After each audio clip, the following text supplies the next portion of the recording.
my stars. Well, that was a good find. A great find. This painting was found in the attic of a house the guest's parents wanted to buy. They offered to buy the painting along with the house, and a price of $2 was agreed upon for the painting. It has been hanging on their wall for over 40 years. This is a lovely Minnesota folk art painting.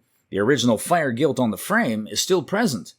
The image portrays local scenery with beautiful colors and landscape designs. It has a nice feel to it, giving a very naive interpretation. The houses look a little bit out of kilter as far as perspective. There's a lot of dirt on this painting. This doesn't need to be relined or have major restoration done on it. This painting dates to the 1900s. It is valued at about $4,000 to $6,000. Oh, my stars. Well, that was a good find. So a little bit more than the $100 that your grandmother would be so happy. We have an oil painting on our canvas today. Our guest inherited this painting from her grandmother, who bought it from a print shop in San Antonio in 1935. The painting was created by the celebrated artist Porfirio Salinas. Salinas was a Texas landscape painter recognized for his depiction of the Texas Hill Country. His work was widely recognized even by then United States President Lyndon Johnson. 61, when Lyndon Johnson became vice president and subsequently president, his profile really was raised. Obviously, they hung his pictures in the White House. Oh, I didn't even know that. In an interview with the New York Times, Lyndon Johnson said that Salinas was his favorite artist. The brilliance and style of Salinas is showcased in this original painting, and his ingenious use of color clearly depicts the changing seasons in this Texas landscape. A wonderful work of art created by an artist whose paintings have been hung in the White House and in several other institutions would have a value at least Just $45,000. Oh, my goodness. So a little bit more than the $100 My that your grandmother would be so happy. an unwanted treasure. This artwork was almost discarded by the guest family some time ago. It belonged to her grandfather. When he passed, her grandmother didn't like it and wanted to throw it away. However, her mother stepped in and took it. The painting was made by the artist Ernst Spybuck. Spybuck was a Native American artist from the Potawatomi tribe. He was known for his traditional and contemporary artwork, including paintings, sculptures, and beadwork. I love Ernest Spybuck. He wasn't a trained artist, but he had a way of capturing life around him. This piece is titled Wild Ride, Green Corn Dance, Kickapoo Indians, and Shawnee.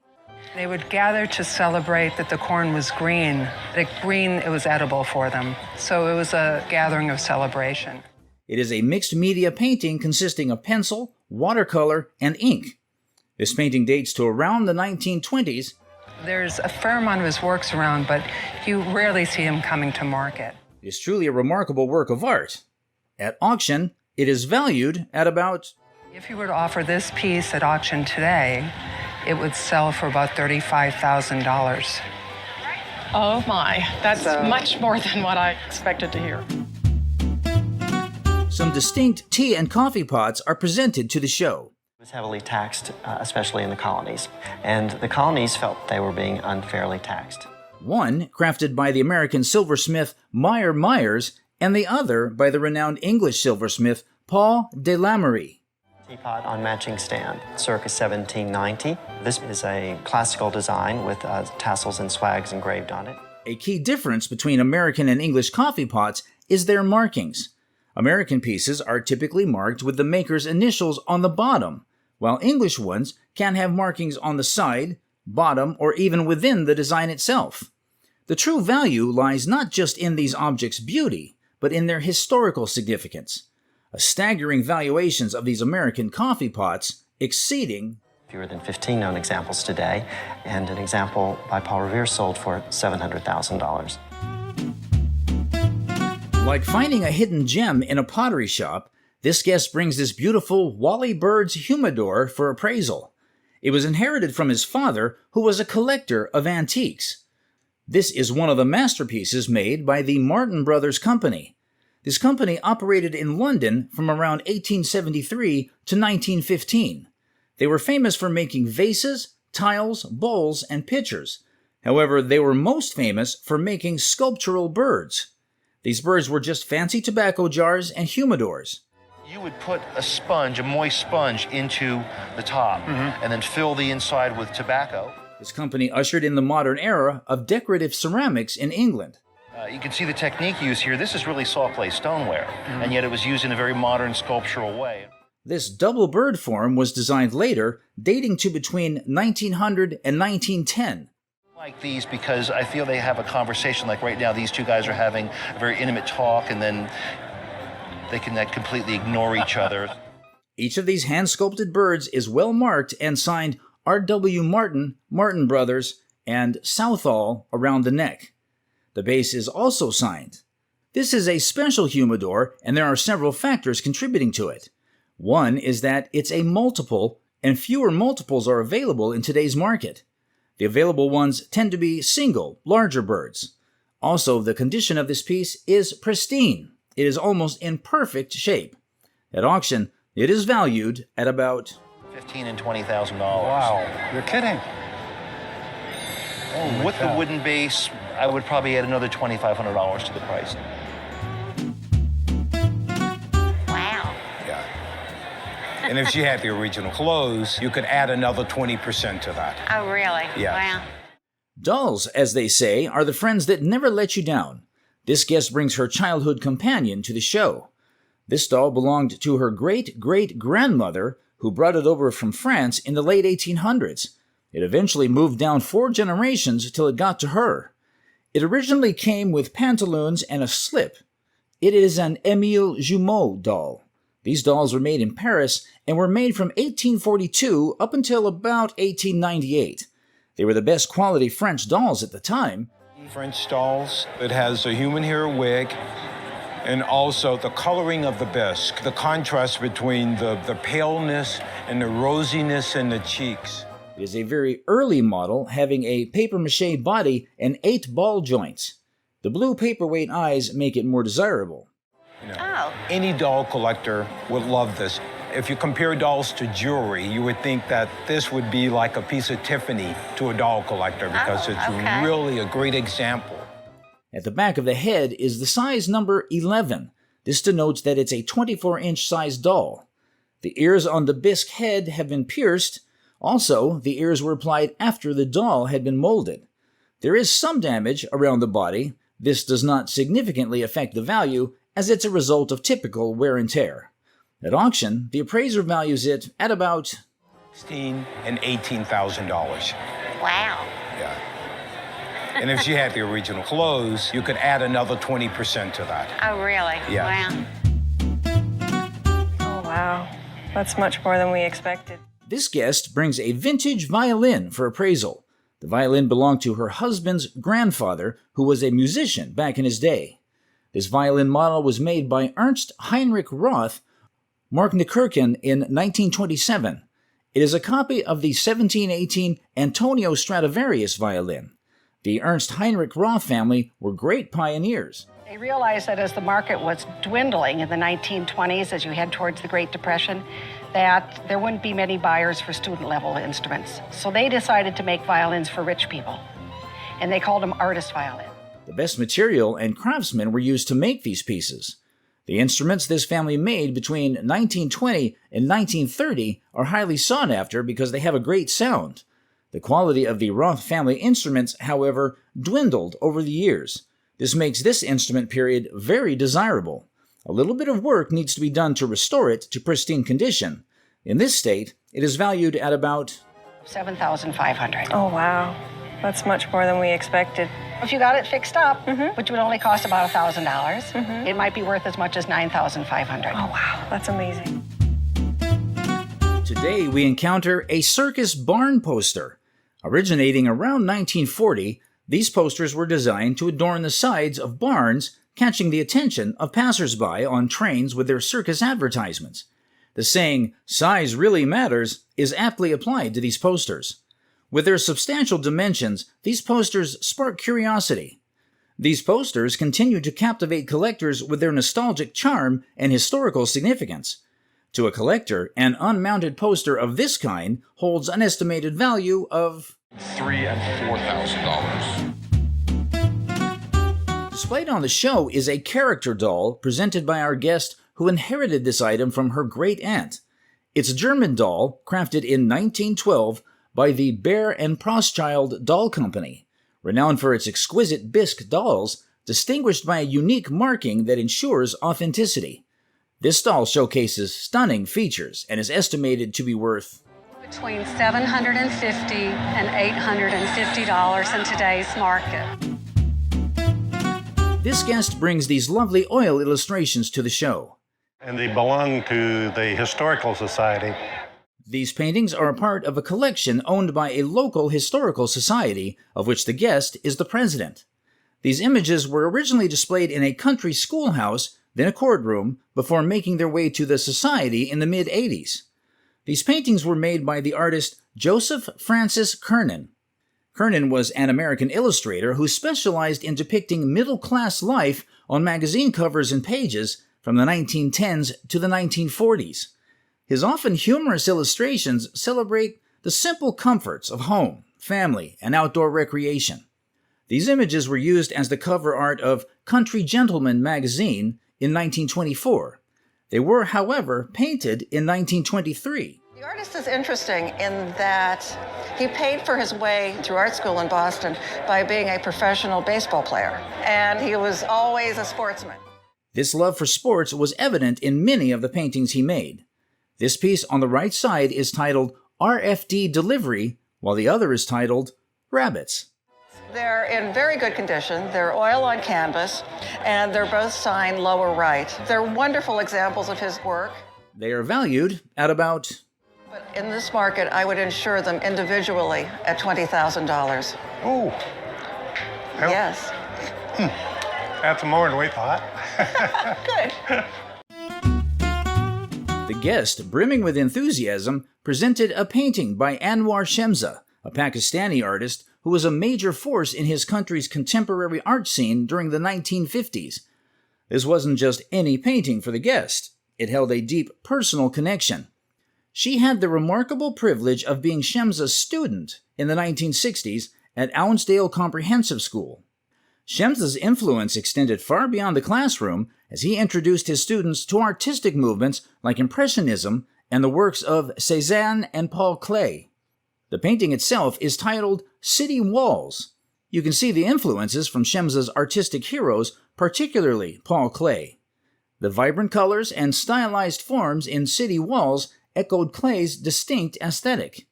The painting's origins remain shrouded in a bit of mystery, with the depicted walls possibly referencing the city of Lahore in Pakistan. The guest didn't acquire the painting directly from Shemza, but rather from his wife, who was selling some of his works after his passing in 1980. Beyond the aesthetics of the painting, it is within the broader context of Shemza's life and artistic legacy. He was not only a visual artist, but also a poet who wrote extensively in Urdu, showcasing his deep cultural roots. Taking all these factors into account, the estimate for this painting is between region of £1,000 to £1,500. Yes, well, it's considerably more than what you paid for it. Yes. Do you remember what you paid? They are children's headdresses, most likely made in mainland China during the 1920s or 1930s. These vibrant headdresses weren't just decorative, they held significant cultural meaning. The bright colors are a result of European influence in the late 19th century, readily embraced by the Chinese. More importantly, the tiger imagery served as a powerful symbol of warding off evil spirits. This practice of dressing young boys in girls' clothing further emphasized the intent, to confuse evil spirits and protect the children. The additional details like flowers, feathers, and even depictions of centipedes, one of the 5 evils, served as further layers of protection. These headdresses are intricately craftsmaned, from the use of gold brocade to the small metal appliques. While not priceless antiques, the estimated value for each is about $200, $250 a piece. Oh, that's good. Oh, had I known that, I would have bought more paintings from him. I wish you had. When we hear World War II, a large part of us automatically thinks war or bad experiences. But today's item, although talks about World War II, was more focused on depicting it in art form. Drawn by Harry Gottlieb, an American painter and screen printer who was prominent during the 20th century. His name is Harry Gottlieb, and this is oil on canvas. Gottlieb is an interesting fellow because he is kind of emblematic of the social realist school of painting in New York in the mid-20th century. We have here his oil painting, which to most people might just resemble folks playing cards, but in actual sense are talking about the political situation around World War II. This was confirmed by the artist himself to the guest before the guest bought the artistic piece. Truth be told, oil paintings are not easy to create, and it only takes an expert to be able to accurately represent thoughts such as this in painting form. Hence, this painting auctions at $15,000 and $20,000. Oh, had I known that, I would have bought more paintings from him. I wish you had. Okay.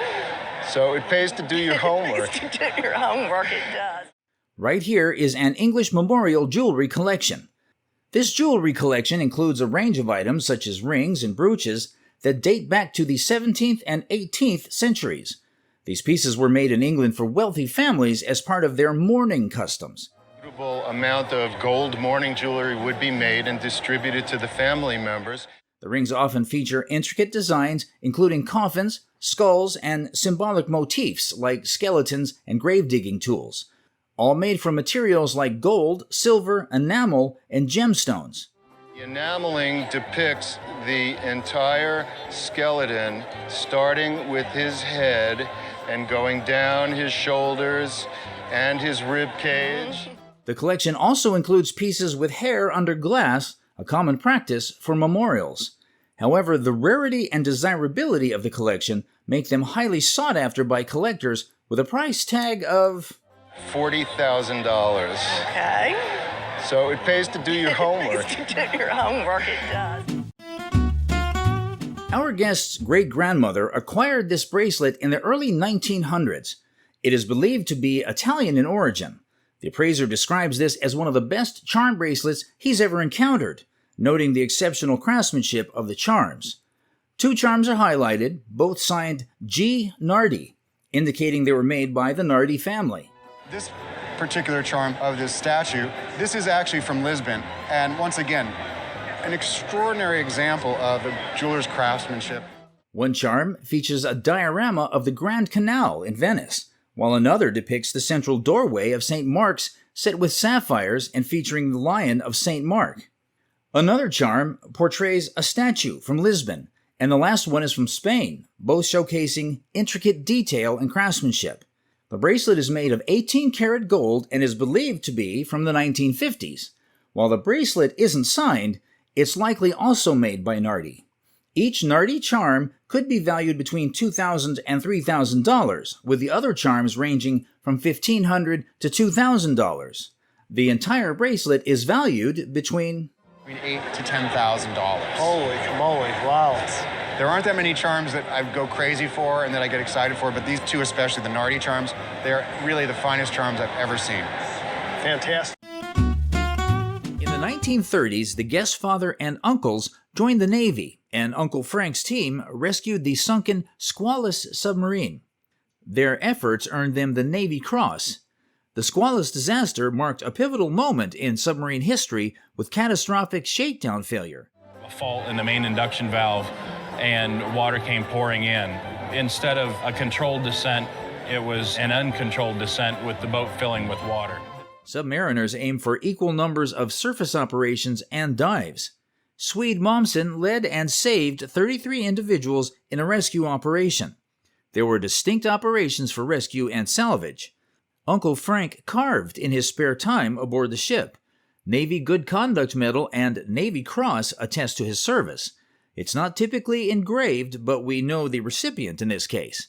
Squalus Rescue earned 4 Medals of Honor and 46 Navy Crosses.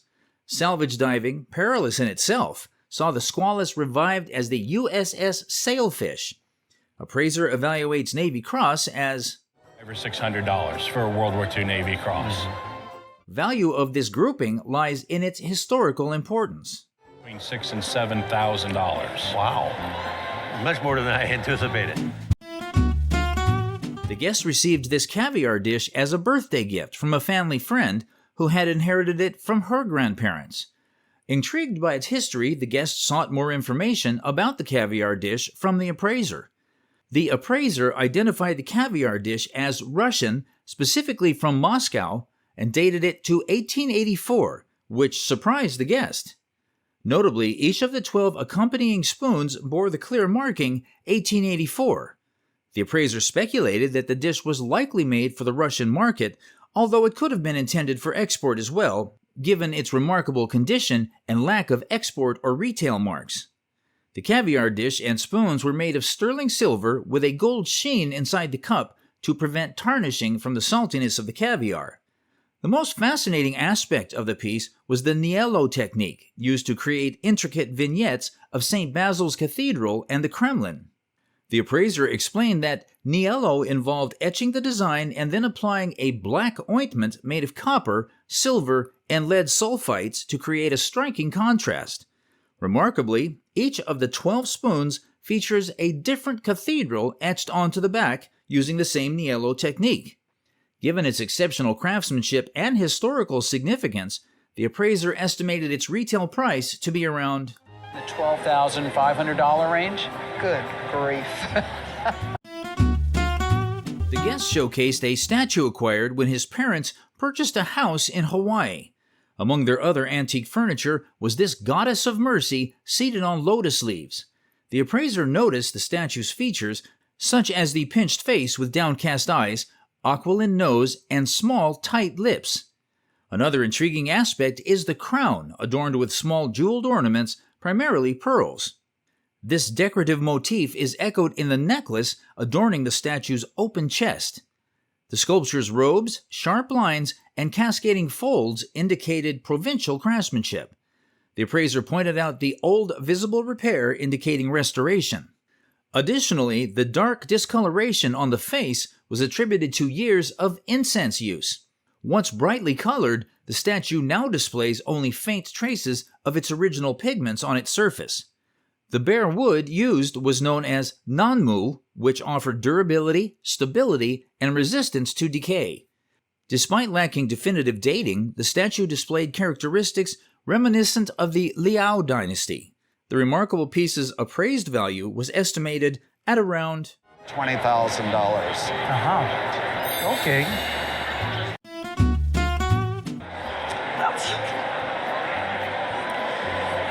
That's incredible.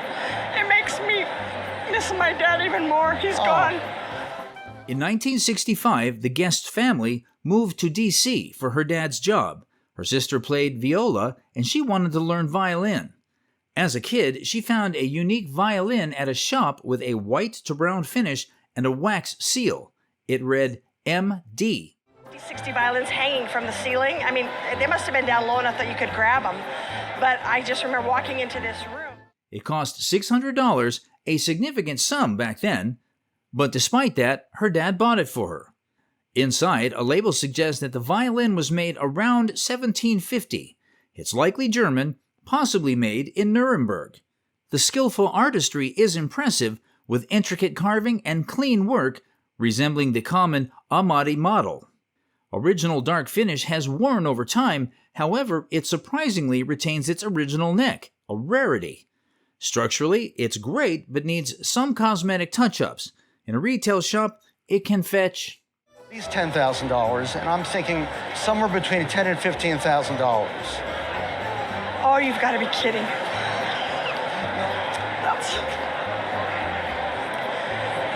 That's incredible. It makes me miss my dad even more. He's gone. Violin's current appraisal puts its value between a captivating $12,000 and an enticing $18,000.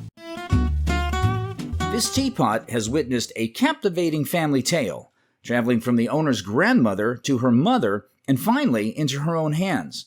I love the workmanship in it. I have worked in clay because I'm an art teacher, and it's just so beautifully constructed. I love it. Teapot features a fish-formed spout, knob, and intricate fish designs amidst waves and clouds. Interestingly, the teapot's form originated in Asia, not in the West. Dark blue and pale pink colors were painted onto the unfired clay surface before glazing, a technique uncommon in Chinese pottery. Turning it over reveals a mark by Makuzu Kozan, a renowned Japanese potter. Kozan served as the potter to the imperial Meiji court, celebrated for flawless execution and exquisite designs. It likely dates back to around 1890, epitomizing timeless beauty and functionality. Its intricate pierced gallery prevents the top from slipping, enhancing both its aesthetic and practical value. Insurance value is estimated at about $14,000. Wow. The guest clutched a seemingly ordinary piece of pottery, a gift, which was passed down through the generations in her family. It is something far more extraordinary, a rare creation by Adelaide Robineau, a pioneering potter revered for her meticulous craftsmanship in the early 20th century. Unlike other artists who might have kept even pieces with minor flaws, Robineau was notorious for destroying anything that didn't meet her exacting standards. This particular piece, while not flawless, possessed unique characteristics that hinted at Robineau possibly experimenting with glazes. You can notice the hand tooling, the 3 or 4 glaze flambés, and the tiny check marks that Robineau might have used as personal notes on the piece. These details suggested a work in progress, a testament to Robineau's relentless pursuit of perfection and her willingness to explore new artistic territories. Robineau was known for dating her works, and its lack suggested it could be an earlier example, possibly dating back to 1905 or 1906. The unevenness and its imperfections, often seen as undesirable, became intriguing markers of an earlier stage in Robineau's artistic journey. Crafted from porcelain, hand-thrown and hand-carved, it might not be a quintessential Robineau masterpiece, but it is uniquely beautiful. Despite its imperfections, the piece remained valuable with an estimated value of between $10,000 and $15,000 only. Presented on the show today is a very rare artifact. This is a manuscript written and signed by Abraham Lincoln. Lincoln was a Republican who served as the 16th President of the United States and is widely known for several honorable acts of service, including the abolition of slavery through the 13th Amendment to the United States Constitution, and leading the United States through the American Civil War. This manuscript dates back to 1864 during the American Civil War. It was a military pass signed during the meeting of Lincoln and General Grant in Virginia. From records, we know that Lincoln met with General Grant in D.C. on the 20th to discuss strategy, and apparently also tended to this request on behalf of Miss Sharp. He must have been compelled to give her a pass written in his own hand to allow her to pass through Union lines to get to her family. Our guest acquired this piece from her uncle, a manuscript written, signed, and dated by Abraham Lincoln, which, testament to the kindness of the national hero, at an auction would be valued at least $20,000 to $30,000. A lot more than I thought. But I'm thrilled to find out he wrote the whole thing. That's wonderful. My goodness. The guest displayed a beautiful bronze sculpture cherished for 60 years. The lovely piece had been given to the lady as a wedding gift. It was crafted by Bessie Potter Vonnoh, an accomplished bronze artist. The appraiser provided background on the artist's life and career. Her father died when she was quite young, and so her mother moved to Chicago, where Bessie enrolled in the Chicago Art Institute, and she studied art there. The sculpture, dated in 1895, displayed intricate details including lifelike folds in the dress and a signature ponytail with a bow. The item was also marked as Bessie Ono Potter, the artist's married name. The appraiser mentioned Bessie's marriage to Impressionist painter Robert Vonnoh in 1899. The sculpture bore the Roman Bronzeworks Foundry mark and was designated as an edition of 1, making it unique. Citing its rarity and artistic quality, the appraised value suggested was around $15,000 to $25,000. My goodness. are two oil paintings on canvas. They were a wedding gift to our guest parents. These paintings were created by the renowned artist Albert Bierstadt. Albert was a German-American painter best known for his landscapes of the American West. This raises questions about the originality of one of these paintings. The unusual seascape painting depicts an East Coast scene. The signatures the paintings bear are not likely to be from the artist himself. In terms of the way they're done. So it's my feeling that there's a possibility that these might have been signed by a family member as opposed to by Bierstadt himself. The frames of the paintings are from a much later period, dating to around the mid-20th century, whereas the paintings themselves date to the 19th century. Although the paintings are in awful condition, if they are indeed original pieces by the renowned artist, they would be worth at least The neighborhood of 50,000. No kidding. The seascape. That's surprising. The This is an astounding piece of furniture. Our guest acquired the table from a house they purchased in Virginia. The first house that we owned was in Great Falls, Virginia, and it was owned by a couple that built the house around this furniture. This end table was crafted by the father of the American craft movement, George Katsutoshi Nakashima. Nakashima was an American woodworker, architect, and furniture maker, renowned as one of the leading innovators in 20th century furniture design. The architectural design on the top of this piece reflects to the artist's unconventional style. This furniture is made from walnut wood, as is typical of most of his work.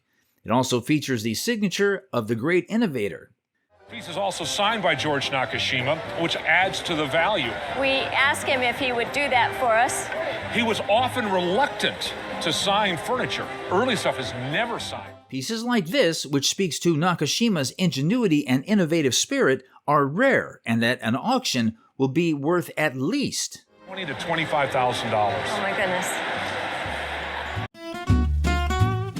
Seriously? Yes, they're highly collectible. Thank you so very much. This ornate object was displayed on the show. It was acquired by this guest from one of her relatives.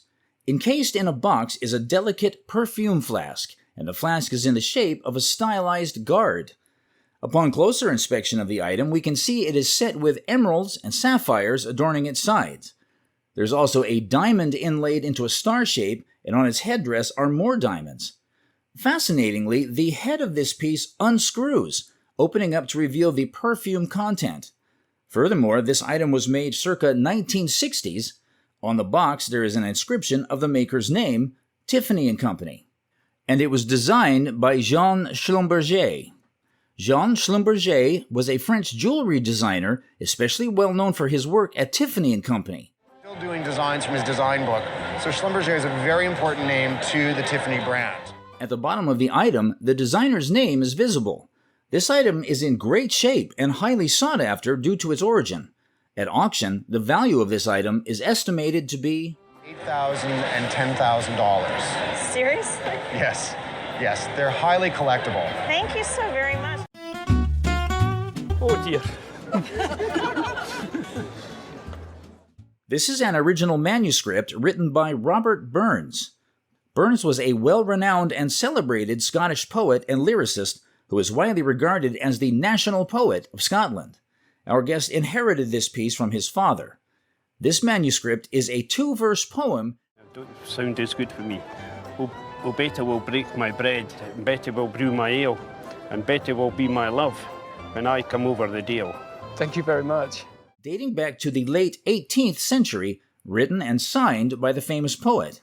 An original handwritten manuscript of a poem by a Scottish national treasure at an auction would be worth at least between £8,000 and £10,000.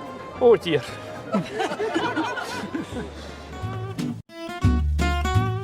This is a painting of the residence of a renowned painter from the 19th century, Joseph Mallard William Turner. Turner was an English painter, printmaker, and watercolorist known for his expressive coloring, imaginative landscapes, and marine paintings. So soon after he had died. Turner is the most important artist to me of the 19th century. This work of art was created by Alexander McInnes shortly after Turner's death and was exhibited in the Royal Academy in 1852. Our guest on the show had acquired this painting through her family. They are the direct descendants of Turner's uncle.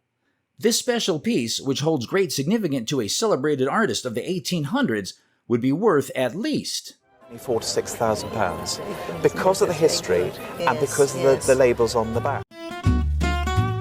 On the show today, we're presented with a model ship.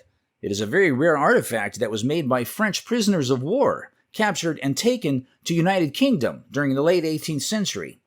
These prisoners were actually ivory carvers, and they created this ship model using bones from their food and some hair. Make another one of these. And they're made all from bone. And rigging, they didn't have any string, they used human hair. Another feature which makes this model so unique is the exceptional detail. The accuracy in the features of the ship, both above and below, is fascinating. A rare and detailed model ship crafted using bones and human hair dating back to the late 1700s would attract a value of between £20,000 and £25,000. We have been presented with a rare item today. Our guest on the show discovered it in her garden. I've also done a mammoth's tooth that my father dug up in the garden. This is a fossilized mammoth's tooth. Mammoths are a species of elephants that went extinct about 4,000 years ago. Unlike the elephants that exist now, mammoths were distinguished by their large and spirally twisted tusks. This particularly rare item from an extinct species of a truly marvelous animal at an auction would command a value of at about £1,000. That is actually, wow.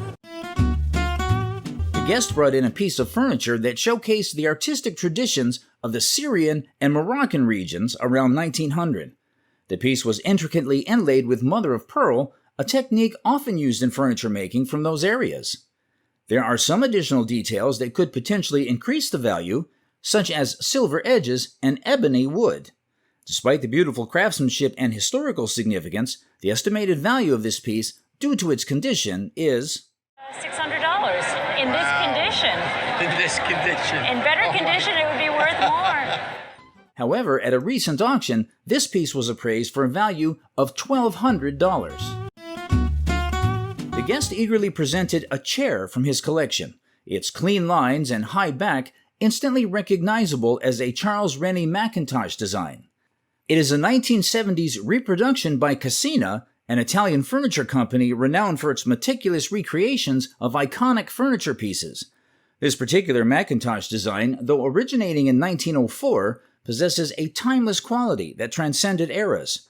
It added a touch of whimsy and visual intrigue to the guest's home, a quality particularly fitting for the overall style of the space.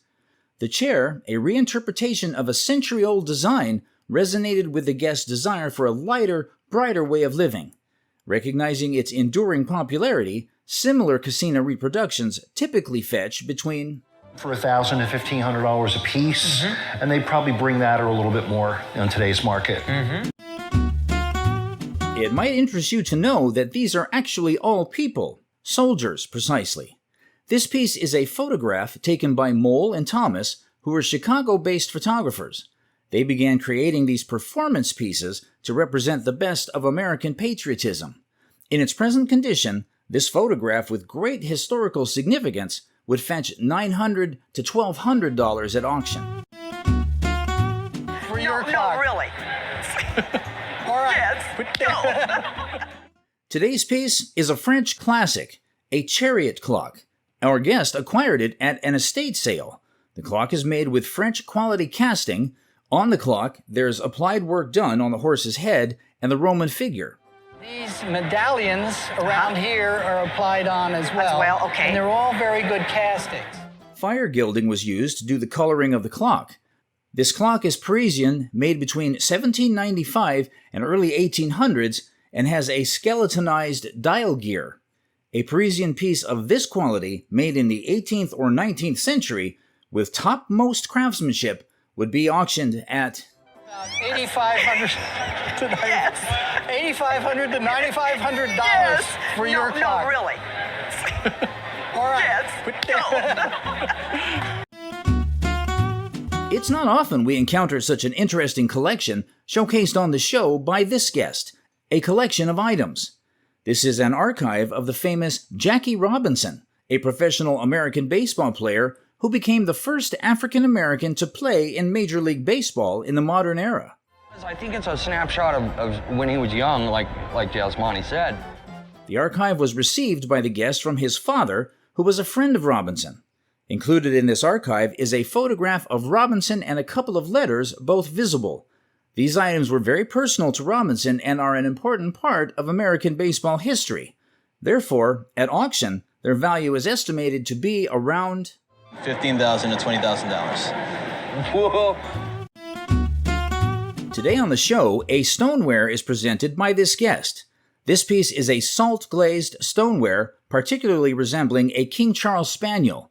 However, this piece was made in America. When we think of Staffordshire in England, a lot of them were made in America too. Interestingly, the process of salt glazing has been practiced as far back as the 13th century. Due to the passage of time, this stoneware shows some visible signs of wear. Despite minor damage, this relic serves as a testament to the craftsmanship of a bygone era, and it is estimated to be auctioned at around $3,000 or even $4,000. Really? Yeah, it's a great piece of American stoneware. That is great. This is the dress from the Little Orphan Annie play. Our guest on the show purchased the dress for a school play. State, and they saw this piece and they purchased it for me for a collection of different Annie things and for all the different plays that I've been in and stuff. Little Orphan Annie was one of the most successful plays produced on Broadway. It was invented in 1924 by illustrator and cartoonist Harold Lincoln Gray. The name of the play was coined from an 1885 poem written by James Whitcomb Riley. The Little Orphan Annie was very popular, and there was a lot of commercial products based on the play. This dress seems to be a Halloween costume. This costume, related to one of the most popular comics of the early 20th century, while in good condition, would be valued at $2,500 to $3,000. Wow. This is a sketch from one of the most popular comic artists of the 20th century, William Marshall Rogers III. Rogers was an American comics artist best known for his work at Marvel and DC Comics in the 1970s. He was one of the creators of many iconic characters of the franchise, including the renowned Batman in Detective Comics of the Bronze Age of comic books. Our guest on the show acquired this piece at an estate sale. This sketch was created using pencil, ink, and marker, and judging from the aesthetics, likely dates back to the late 1980s, early 1990s. Original piece of artwork sketched and signed by a penciler of the Bronze Age of comic creation would be valued at $800 to $1,200. Wow. For your $20? Yeah, for your $20 investment. Wow, that's pretty awesome. The guest brought a cat gumball lottery machine called Lucat. This item was produced in the mid-1940s in San Francisco. It initially belonged to the guest's father and was subsequently inherited by the guest from her mother. Commercially, this piece was unsuccessful, and its mechanism was known to be overly complex. Oftentimes, it would break, jam up, and rather than be burdened with taking it completely apart to fix it. Despite this, it's an attractive piece. By the time the book came out, there was believed to only be one nickel machine in existence. So, presumably, you may only have the second. Featuring a trade simulator, a gumball dispenser, and a lottery machine. This rare item, known for its fascinating features, would command a significant value at auction. $10,000 to $15,000, and it could bring more. Well, I'm glad I didn't take his offer then. I think so. Today's show features oil paintings, which are family heirlooms passed down to our guest. They originally belonged to the guest's grandmother and were painted in the 1920s by her fiancé, Thomas Berger Johnson, an artist known for his modernist landscape paintings. These items include a snow scene painting and a landscape painting of a plain area which evoke a sense of closeness. These beautiful paintings would command significant value at auction, with their estimated worth being $6,000 to $8,000 each. Whoa. So He's not prepared for that. $12,000 to $16,000 together. Wow. Our guest on the show inherited the piece from his grandparents. This work of art was created by one of America's great painters, Grant DeVolson Wood. Wood was an American artist well known for his paintings depicting rural American Midwest, particularly the iconic American Gothic, painted in 1930. This piece is a lithograph made and signed by the artist. Made with soft crayon, this is a great example of Wood's work showcasing his skilled hand and fine drawing. The lithograph was printed in 1939 and published by the Associated American Artists in 1941. A uniquely detailed lithograph painted and signed by a renowned artist dating back to the mid-20th century would be valued at about $8,000. Okay. Right here, we have an American arts and crafts chandelier. This piece was part of the guest's father-in-law's house from 1935. However, there is a bit of doubt about the actual maker of this piece. Talked to a couple of my fellow appraisers. Some thought maybe it could be Bigelow Canard. Others said, no, I don't think it is, based on the color of the glass and possibly the shape. So what we're going to have to do is more research. The lighting fixtures suggest it's from the New England arts and crafts movement, while the rabbit motifs points to it as a piece made by Massachusetts Pottery Company. And this is a motif that actually was used on one of the prominent New England pottery companies on some of their pieces. This was a motif that they used. It features a beautiful granite-like glass with a little pebbly surface, and it's unusual to see this level of plating, indicating high quality. Regardless of its maker, this well-plated piece is estimated to be worth... Could sell for $10,000. Thank you very much. You're welcome. But you have ruined my day. I'm sorry. Acquired 37 years ago in the French Quarter of New Orleans, this Georgian-style secretary bookcase holds a special place as the guest's first antique purchase. Initially found in a storeroom covered in cobwebs, the piece captivated the guest. The salesperson brought me in the storeroom. The light went out, so I saw it by flashlight. Identified as an English piece from around 1900, mimicking 18th century Georgian design, the bookcase showcases a blend of styles from the Georgian era, spanning from George I to George IV, 1714 through 1837. The reduced size of the bookcase compared to its 18th century counterparts indicates its adaptability to modern houses, while its exquisite burl veneer, marquetry inlay, and classical design elements reflect Renaissance and early Roman architectural influences. Our guest purchased this bookcase for $8,000 in 1977 after some negotiation. Its current value is estimated to be in the range of the $3,000 to $5,000 range. But you have ruined my day. I'm sorry. If someone told you that today's item was made for royalty, you wouldn't argue because the sheer elegance of this furnace lamp is top tier. Made by Louis Tiffany, this elegant furnace lamp is a perfect representation of exquisite items created with attention to detail.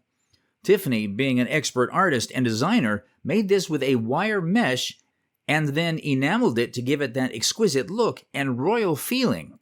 As an item that was created by the famed Louis Tiffany, this furnace lamp fetches a hefty price of between $5,000 and $7,000. Okay. One of the things that enthralls men is cars. The piece on show today is a toy car. It's a Ford Fairlane toy car that was popular, produced by the Ford Motor Company, and available in various scales. This piece can also move forward and backward. This beauty of a car model would be worth twice as much what you paid for it. Thank you.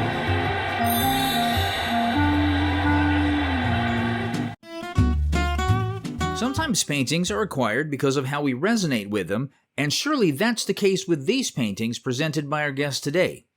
They are paintings done by a famous Austrian-American, Ludwig Bemelmans. Bemelmans was best known for his children's book series, Madeline. One of the paintings, depicted as Madeline in London, was done in a gouache overlay. The other piece is a painting of a dog intended for another person's book and was done before Bemelmans started illustrating for his Madeline books. Likely that this sketch, if it's contemporaneous with the book, would have been done in about 1936, a few years before the Madeline series and well before the 1961 Madeline in London. These pairs of works each different illustrations but carrying Bemelman's use of whimsical characters, would each sell for $12,000 to $15,000. Whoa! Only a few items can be considered as almost priceless, and this ukulele by Augusto Diaz is part of the very few. Despite the size of this ukulele, it still exudes perfection in the form of attention to detail. It is this expertise and details, plus because it was made by Augusto, that makes this priceless item to auction at just $15,000. Oh, you're kidding me. Wow. The guest brought a stilt step that had been in her family for generations.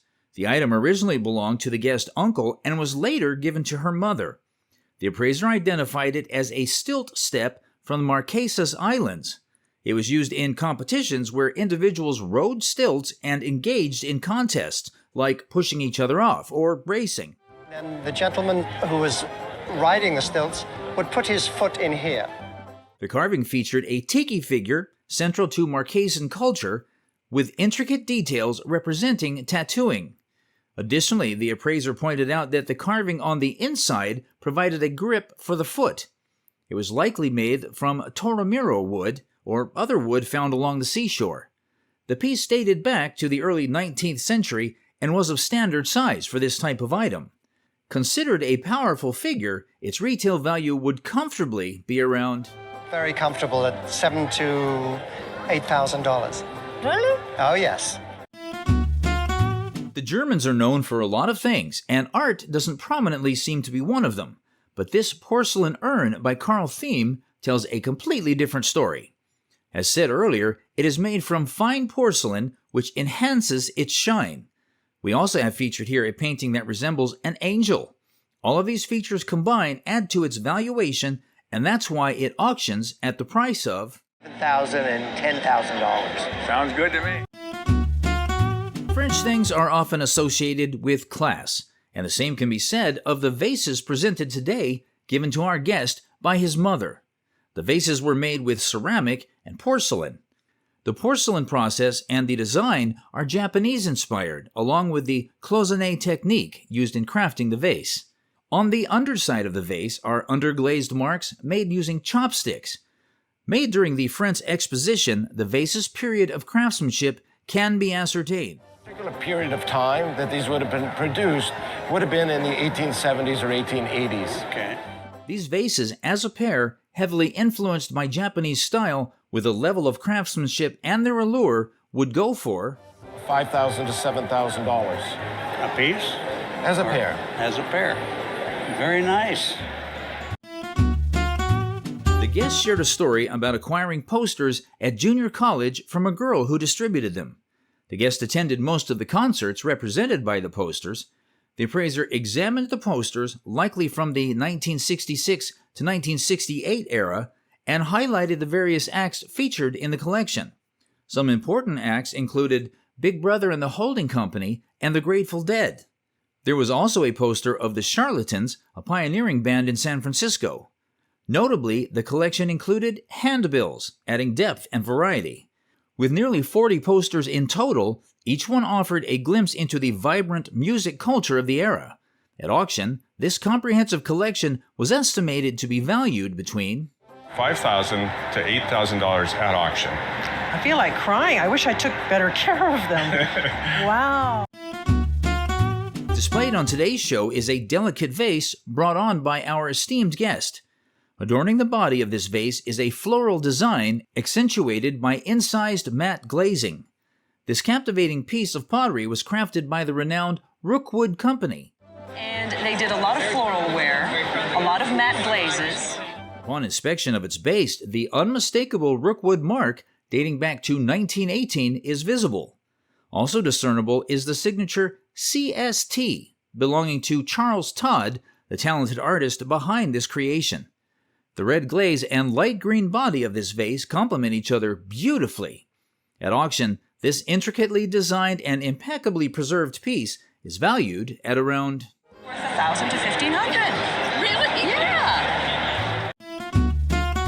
A lamp stamped Pearpoint, originating from New Bedford, Massachusetts, dates back to the late 19th century. It was made by the Pearpoint Company, featuring a beautifully painted landscape shade and a sturdy urn form base. It showcases neoclassical design. A small chip on the lamp has an impact on its value. The lamp holds significant worth because of the shade's craftsmanship. Didn't have that chip, a good auction estimate would be $6,000 to $8,000. Wow. But with the chip, I'd say $5,000 to $7,000. Wow, okay. Today's piece is what we call a visual artwork, a painting. This painting was given to our guest from his father. It's a painting by an artist named Arthur Kern from New Orleans. Kern worked as a flooring designer. Being a floor designer influenced his art, which is evident in this painting with the incorporation of epoxy and polyester resin. The incorporation of epoxy or polyester resin was done to give his art some sort of dimension.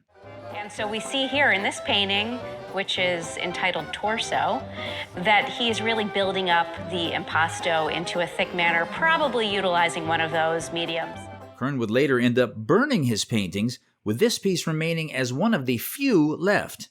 A painting so rare and serving as a foundation of development from an individual who would later become famous after transitioning to sculpting, would auction at $8,000 to $12,000. Oh, wow.